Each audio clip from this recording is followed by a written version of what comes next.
Sumainyo ang Panginoon. At sa mayor. Ang mabuting balita ng Panginoon ayon kay San Marcos. Papuri sa iyo, Panginoon. Noong panahon yon, muling tumawid si Jesus sa ibayo ng lawa ng Galilea, nakasakay sa bangka. Nasa baybay pa siya ng lawa, ay pinaglipumpunan na siya ng maraming tao. Dumating ang isang lalaking nagngangalang Jairo, isang tagapamahala ng sinagoga. Pagkakita kay Jesus, siya ay nagpatira pa sa kanyang paanan. At ang samo, agaw buhay po ang anak kong dalagita. Kung maaari, sumama kayo sa akin at ipatong ninyo sa kanya ang inyong kamay upang siya'y gumaling at mabuhay. Sumama naman si Jesus at sinundan siya ng napakaraming taong nagsisiksikan pat halos maipit na siya. May ilang dumating mula sa bahay ni Jairo. Patay na po ang anak ninyo, sabi nila. Bakit pa ninyo aabalahin ang guro? Hindi pinansin ni Jesus ang kanilang sinabi. Sa halip ay sinabi sa tagapamahala, huwag kang mabagabag, manalig. At wala siyang isinama kundi si Pedro at ang magkapatid na Santiago at Juan. Nang dumating sila sa bahay ng tagapamahala, nakita ni Jesus na gulong-gulo ang mga tao. May mga nananangis pa at nananagpoy. Pagpasok niya ay kanyang sinabi, bakit kayo nagkakagulo at nananangis? Hindi patay ang bata, natutulog lamang.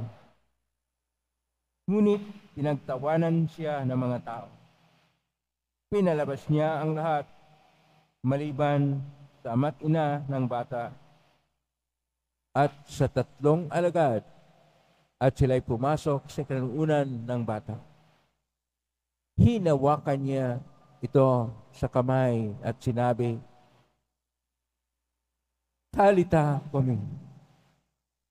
Nang ibig sabihin, ining sinasabi ko sa iyo, magbangon ka. Pagdakay, bumangon ang bata at lumakad. Siya 12 taon na at namangha ang lahat. Mahigpit na ipinagbili ni Jesus na huwag ipaalam ito kanino man at inuutos niyang bigyan ng pagkain ang bata. Ang mabuting balita ng Panginoon. Pinupuri ka namin, Panginoong Jesucristo. Magsiupo muna, Panginoon. Isang mapagpalang araw po sa inyong lahat. Purihin po natin ang ating pong Jesus Nazareno.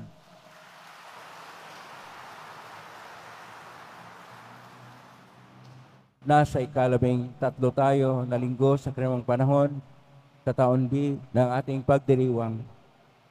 Atin pong napakinggan sa ating unang pagbasa mula sa Aklat ng Karunungan na hindi po nilikha ng Diyos upang dumating ang kamatayan sa tao, bagkos ito ay dahil sa demonyo o sa diablo na siyang nagbigay ng paraan na tinukso ang tao upang mamatay. Pero iniligtas tayo ng Panginoon ayon pa sa Salmo 29 at sinasabi na sa pangalawang sulat ni San Pablo sa Corinto, Kapitulo 8, verso 7 hanggang 15 na ating pagbasa, magkaroon na tayo ng panibagong paningin na kung saan dapat uunlad ang ating pananalig at sa pananalig tayo ay magkaroon ng magandang pakitungo sa kapwa-tao upang walang maghihirap, magkaroon ng pagtutulungan. At ito ay dahil sa pag-unlad sa pananalig. Sa ating Ebanghelyo nga ni San Marcos, Kapitulo 5, verso 21 hanggang 43, ito ay tungkol sa pagbigay buhay ng ating Panginoong Hesus sa anak ni Jairo na isang pinuno ng sinaguga. Kung atin pong tingnan, ang pinakasusi po na paksa sa ating mga pagbasa ay tungkol sa pananalig. Sa versikulo 36, Kapitulo 5, Ebanghelyo ni San Marcos, sinasabi ng ating Panginoon, huwag kang mabahala, manalig ka. Yun rin ang pagbibigay lakas sa atin ngayon ng Panginoon. Napakaraming mga pagsubok sa buhay ngayon. Napakaraming kaguluhan sa mundo. Pati na ang West Philippine Sea, napakagulo na. Kailangan natin na manalig tayo sa Diyos. Pakisabi sa katabi mo, manalig ka sa Diyos. Manalig tayo sa Diyos. At upang ang ating pananalig sa Diyos ay mabigyan ng isang buhay na pagsasaksi at pagsabuhay, pumalakpak tayo sa Panginoon na ating binibigyan ng papuri at papugay at manalig tayo sa Kanya. Manalig sa Diyos. Sa salitang Hebreo, ang pananalig ay imuna. At ito yung napakahalaga na bahagi sa isang ugnayan natin sa Diyos. Imuna, pananalig. Pero dahil ang ating mga pagbasa din sa Bagong Tipan ay nakasulat sa Koinopo na Griego, ang pananalig ay pisti. Masama sa atin yung salitang pisti, pero ito po sa Koinopo na Griego ay mananalig. Sa salitang Latin, pedem. At ano ba ang gawin natin upang tayo'y manalig? Una, dapat nating tingnan na ang pananalig ay mayroon pong salik na iba't ibang mga bagay. Ang una, batayan ng ating pananalig. Pangalawa, ano ang ating magawa sa pananalig? Pangatlo, paano tayo lalago sa pananalig? Una, ang tunay na batayan ng ating pananalig ay mayroon tayong Diyos. Diyos na mabuti at dahil sa Kanyang kabutihan, nilikha tayo nung una na Kanyang kawangis at larawan na hindi sana mamatay. Pero ang tao ay nagpasya pa rin mamatay dahil pinili yung demonyo. Ito yung batayan natin na may pag-asa pa rin tayo sapagkat ang ating Panginoong Hesus ay pumarito sa atin upang baguhin ang lahat. At ang pagbabago ay Kanya pong ipinangako na kapag ka manalig sa Kanya, tayo'y magkaroon ng buhay.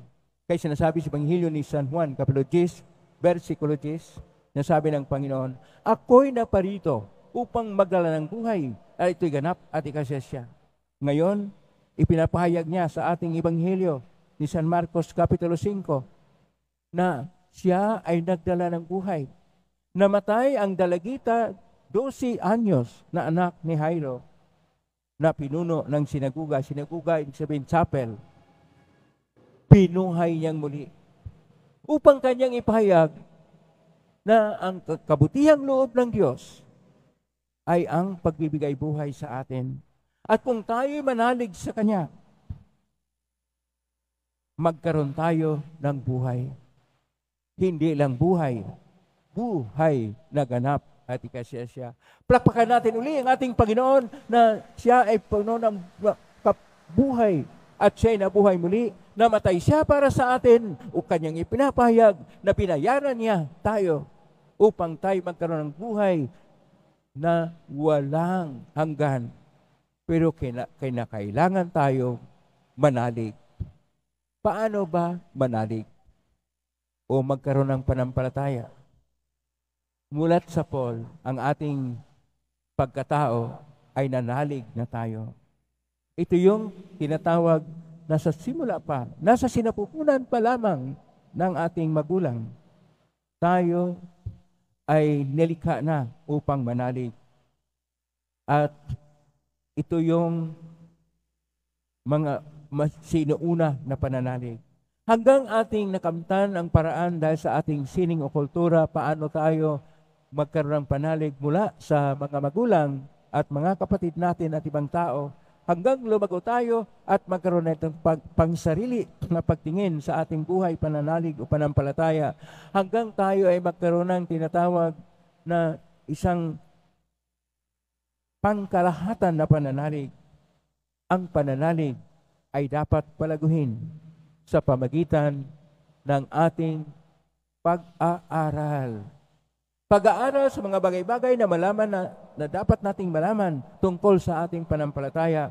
Mga bagay-bagay na dapat nating malaman paano tayo unlad sa pagsasaksi sa ating buhay, pananalig at panampalataya sa Diyos. At kung paano tayo umibig sa Diyos at paano maglingkod sa Kanya at paano gagawa ng mabuti upang tayo'y magkaroon ng biyaya ng buhay. Sapagkat ang tao ay may kamatayan, atin pong matanggap na ang kamatayan. Sapagkat alam natin na pagkatapos sa buhay dito sa mundong ibabaw, mayroon pong buhay sa kalangitan na walang hanggan.